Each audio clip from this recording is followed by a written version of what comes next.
Well, hello everybody, it's Dr. Carmen Bryant and this is Car Chronicles. You guys ready? Haven't seen you in a minute, but thank you guys so much for coming on my live on Sunday. You guys ready for this? Well, let's do it. As you guys know, I'm having a conference on July 27th at the Marriott Marquis on Peachtree in Atlanta, Georgia, right in the middle, smack dab in the middle of Atlanta. But I want you guys to come because we're going to be discussing breaking generational cycles and breaking generational trauma.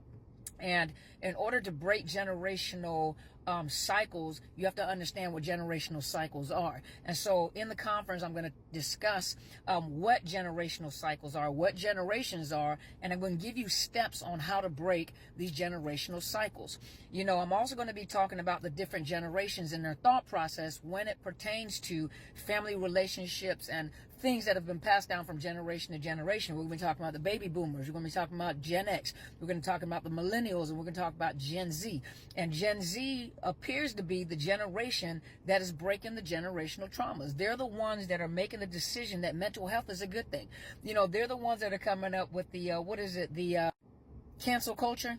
Yeah, they're the ones coming up with this cancel culture. You know, these are the ones that are coming up with I don't know if it was them, but the Me Too movement. You know, some of it was good, some of it was bad. A lot of it has opened up doors where a lot of things that have happened in the past are not going to be happening anymore, and people are being held accountable. But we're going to be talking about this. You know, the one thing that I'm going to tell you, you know, as a prelude into the conference is that I was listening to a pastor not too long ago, and I said this on Sunday, when he said that when you are breaking generational cycles, when you are breaking generational trauma, you're breaking generational cycles, you have to do something that has never been done before.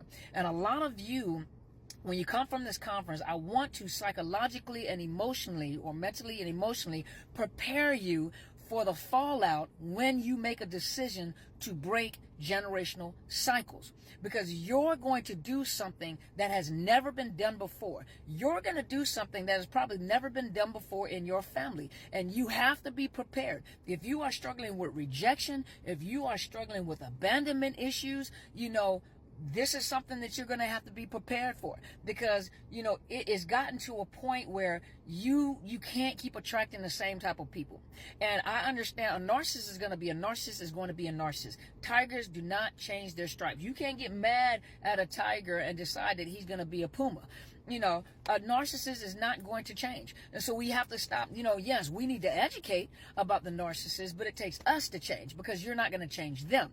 It takes us to enlighten society about the behaviors of the narcissist, whether it is in the medical field, childcare services, educational services, marriages, school system, the educational systems, the courts, in the judicial system. You have them in leadership. You have them in the church setting, you know, to make society aware of individuals that have narcissistic personality disorder or very strong narcissistic traits that are causing problems, not just to themselves, but to society and all the people around them, because they are hidden in plain sight. So it takes you to make the change. Too many people are focused on trying to change the narcissist. You're not going to change the narcissist.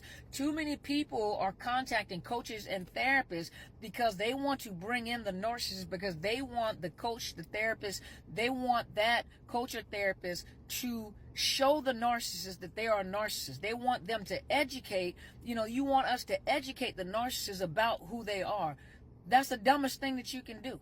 That's the dumbest thing that you can do. You need to educate you about who they are so that you can make a decision. And then you go from generation to generation, or from relationship to relationship, doing the exact same thing. Well, you know, Einstein said if you keep doing the same thing over and over again, expecting change, that's the definition of insanity.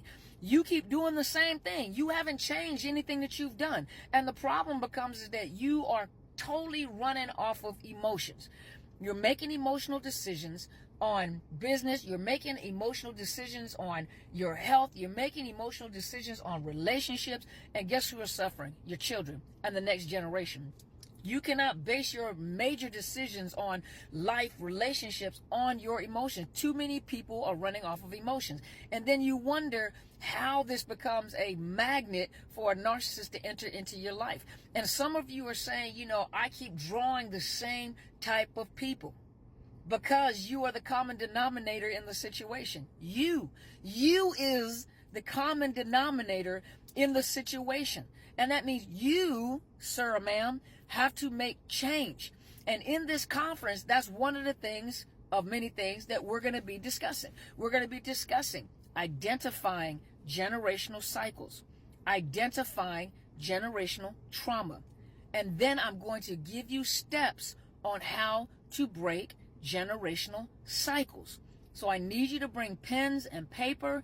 I need you to be prepared, because it's going to change your life. You're going to walk out of there armed and equipped to change generational cycles.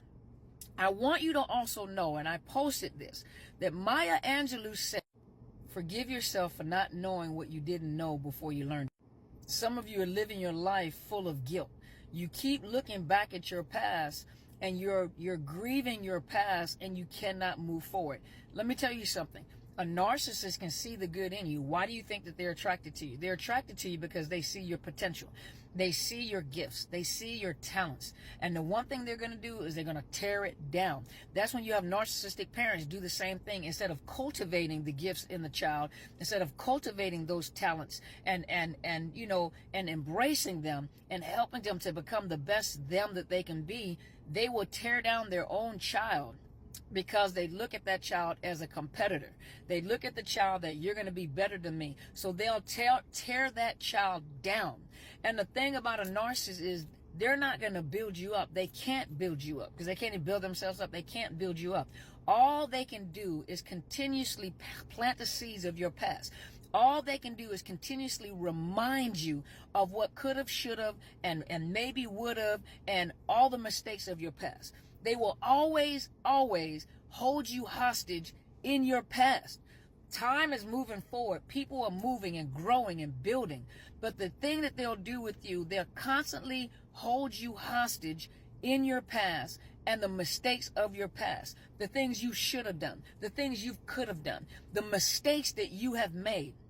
You can't move forward because you keep looking in your rear view mirror. You can't drive forward and you keep looking in your rear view mirror. It's good to check it from time to time, because that's a part of driving. But that's why you have this great big old, like they say down south, great big old windshield right in the front, because you are driving forward. You're aware of your surroundings, but you're moving forward. A narcissist will always have you driving, looking out the back window. You can't drive like that. You're going to run into something. And you wonder why. It's like you're in a hamster wheel, just running in this hamster wheel, and you never get out the hamster wheel. You have to do something that has never been done before. And you have to move your emotions out of the way to make decisions for your future. Your future generation, your legacy, your children, your children's children are waiting on you to make a change. A lot of them don't have to go through what we've been through, because we have now become the teachers, because we bear the scars of where we have been. And it's our responsibility to teach future generations about relationships. Ladies, you don't have to have a man. When it's time for you to have a man, you'll have a man, and it's going to fall in place. But you don't have to have a man. You ain't got to have a man to buy a house. You ain't got to have a man to buy a car. You don't got to have a man in order to be financially astute or financially secure. You want somebody to pay your bills. Well, that brother is looking for, that king looking for a woman that is responsible too. You know, nowadays, the kings are letting you know you got to be responsible. I'm not looking for an irresponsible woman. I'm not looking for a woman that can't read and write. I mean, if that's what you do, that's what you do, boo-boo. You do you. But what I'm saying is, ladies, these men, they putting up some standards too, and so you have to, there's nothing wrong with relationships, but if you have been wounded and you keep going into the same thing over and over again, you got to change what you are doing, and you have to take the time to heal. Stop concerning yourself. I'm getting older. Nobody's going to love me.